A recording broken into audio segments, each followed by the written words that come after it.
Well, good afternoon, and at the very outset, it's an honor and a privilege for me to be part of this group, and I thank Professor Rao for including me.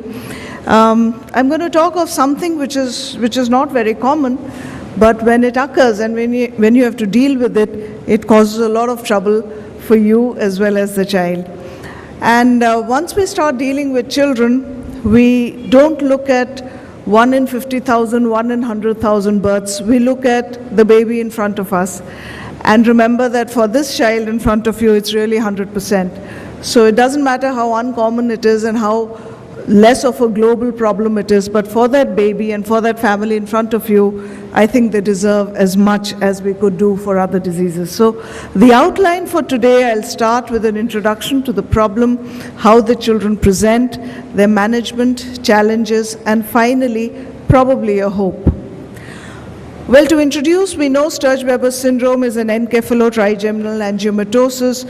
It's congenital, it's non-familial, the cause is unknown. It's characterized by a congenital facial birthmark and neurological abnormalities. It's seen in about 1 in 50,000 live births, and the incidence of glaucoma is the highest in the first 10 years. So basically, the vascular plexus around the cephalic neural tube normally forms at the 6th week and regresses by the 9th week. So if these plexuses remain and don't regress, that's what causes the trouble. So the clinical manifestations are in the brain, the skin, and the eye. In the skin, you have facial angiomas, which we call port wine stains. In the eye, you can have intrascleral and episcleral angiomas, glaucoma in almost 30 to 70% reported in various series, and especially if you have the angioma on the upper lid. And a choroidal angioma is present in about 40% of these children. It's typically diffuse and forms a tomato catsup appearance. The brain, of course, has meningeal angiomas, and they present with mental retardation or even hemiplegia. So coming to the component that troubles us most, glaucoma in Sturge-Weber syndrome, as I said, is reported in variously from 30 to 70%, but there are two childhood peaks. One is congenital. They present as very small babies. So this one is probably the earliest. She's about 3 days old when she presented to us with glaucoma, a child with Sturge-Weber. These are the other babies that come. And the typical other peak is when they are young children and they present as juvenile glaucomas. Now, the cause of the congenital glaucoma is primarily a goniodysgenesis, and they present with ophthalmos, but a juvenile is mainly because of the elevated episcleral venous pressure, and they don't have ophthalmos. So in infancy, since it comes as a congenital glaucoma, it's treated as congenital glaucoma. So this child that I showed you, over a period of time till 6 months, you can see this cornea has cleared after surgery, because we do surgery as we do for congenital glaucomas. Now when we start to do surgery, this is this baby who came at about 3 months. Even on the table, be very careful to do a glow examination. You can see it through the microscope, and you can see this baby before we even start. Apart from these vascular plexuses around, look at the glow of the right eye compared to the left, and that itself should put you on guard, because these are the children who are going to land you in trouble. And an intraoperative gonio picture shows you that there is a higher insertion of the iris. There are multiple iris processes, but more importantly, if you can see this flush.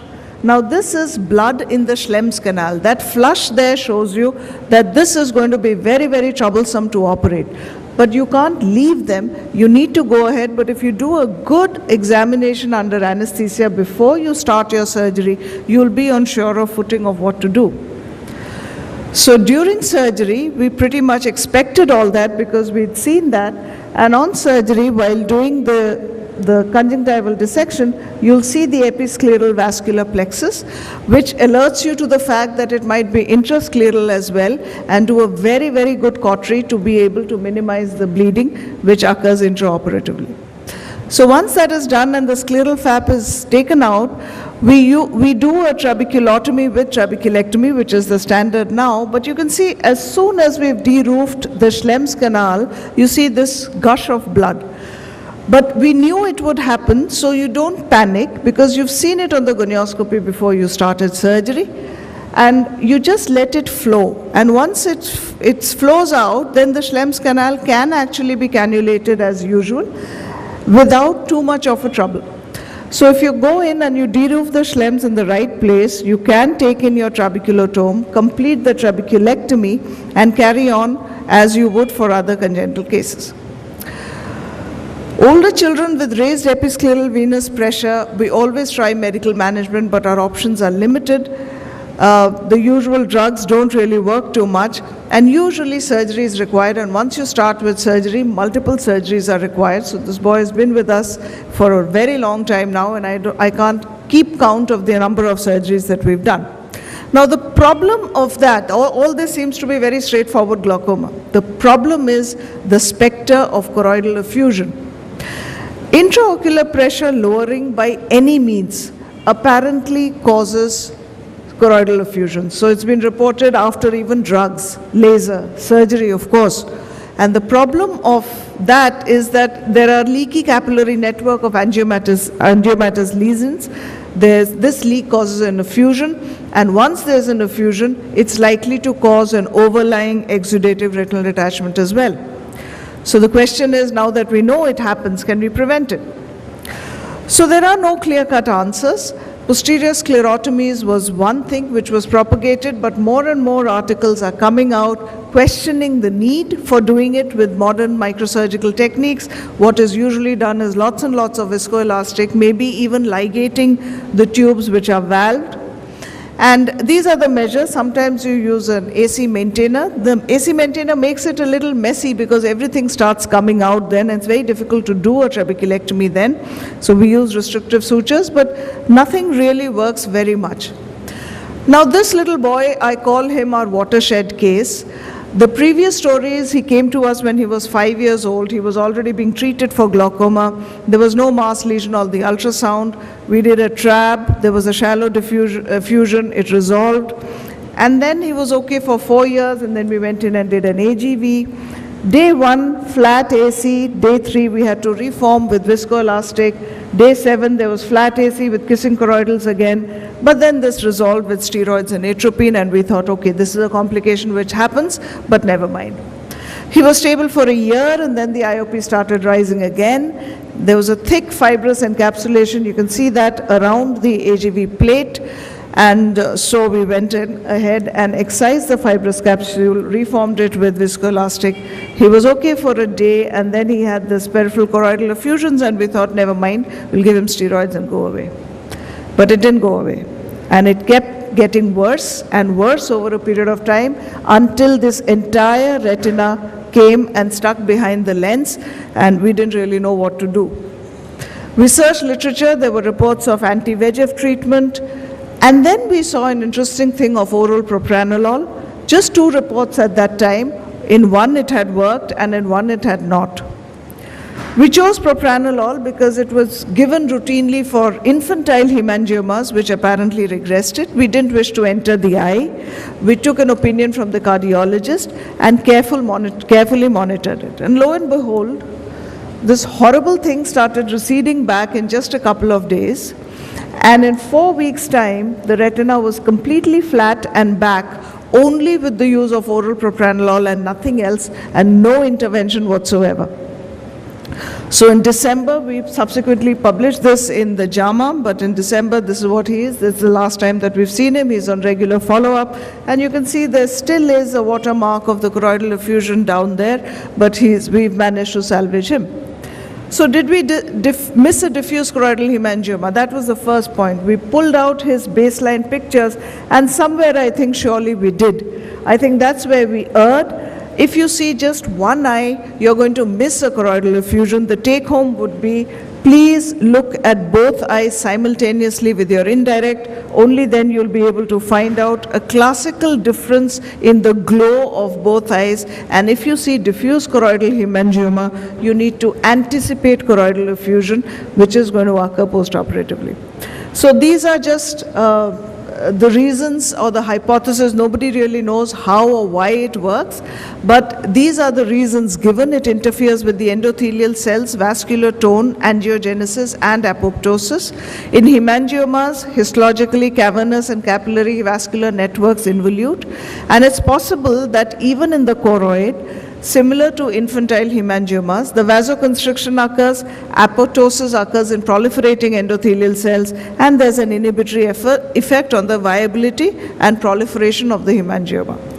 So we tried it in a couple of more patients post-operatively. This girl, again, this was the one we did with the AC maintainer and ligated the AGV, but then it started off innocuously enough in the lower part, and we thought we'd get away, but it started getting bigger, and when it reached the disc, we got scared. But we had that one boy to guide us by, so we gave her oral propranolol, and the retina settled, and everything went back as well. So then we asked that question, that why must we wait for this complication to occur? Why don't we just give it pre-operatively? So we consulted our pediatric cardiologist who saw no reason as to why we couldn't. And we took our chance in the next few patients. Now, Sturge-Weber is not a very common disease. So it's not easy to have lots and lots of patients to randomize them. Let's give it in one group and not give it in the other. So we gave it as they came. So as the children kept coming, we started giving them 2 milligram per kg propranolol and reviewed our own experience.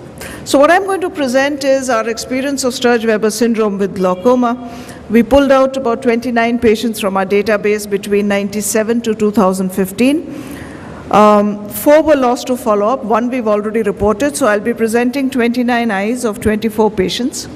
So these were the presenting factors, most commonly ophthalmos and choroidal hemangioma amongst the ocular findings. We looked at our patients from Jan 2014 onwards, after we had those children who miraculously recovered. So we gave them all propranolol. So we had 12 eyes of 10 patients who were given pre-operative propranolol before starting surgery. And we compared them with the ones we had previously done without pre-operative propranolol, and these were 17 eyes of 14 patients. So this is a crowded slide, but just to show, the group 1 is the pre-op propranolol, and the group 2 is the one where we did not give propranolol. So out of them, the classical thing to catch the eye is that 14 procedures were done, 12 primary and 2 needling, whereas 26 procedures were done, 17 and a couple of more additional after that. So out of these 14 procedures done to reduce intraocular pressure, there were choroidal effusions very peripherally, only in 2 of them, which we didn't even give steroids for, which just resolved spontaneously on nothing. And we saw them only when we looked for them, because that was what we were looking for. They were right in the periphery on indirect examination, otherwise they weren't visible. Whereas here, we had 12 choroidal effusions, of which 5 were really massive, and 7 of them were almost kissing choroidals, requiring steroids, natropine, and everything possible, AC reformations, interventions again, ligations of tube and everything. And in the ones which were kissing choroidals, we had to ligate the AGV tube to control it, and 2 resolved with post-operative propranolol, because that was just before we started giving it pre-operatively. Of course, it's important to remember that the follow-up is much less. The mean follow-up was just 10 months in this and about 40 months in the other, so we need to wait and see how many more procedures we need to give. Just one more thing, there's something called the EDI, the Enhanced Depth Imaging on the Spectralis OCT now, which allows you to image the choroid better. So getting a child who is cooperative, who can sit on the slit lamp and allow you to do an EDI is a little difficult, but I'll just demonstrate this boy. Again, you can see, again, I'm reiterating, look at both eyes. You'll pick up your diffuse hemangiomas only if you look at both eyes at the same time. This looks pretty much normal, otherwise this is what was happening, I think. We would look for a hemangioma and say there's no hemangioma and then carry on.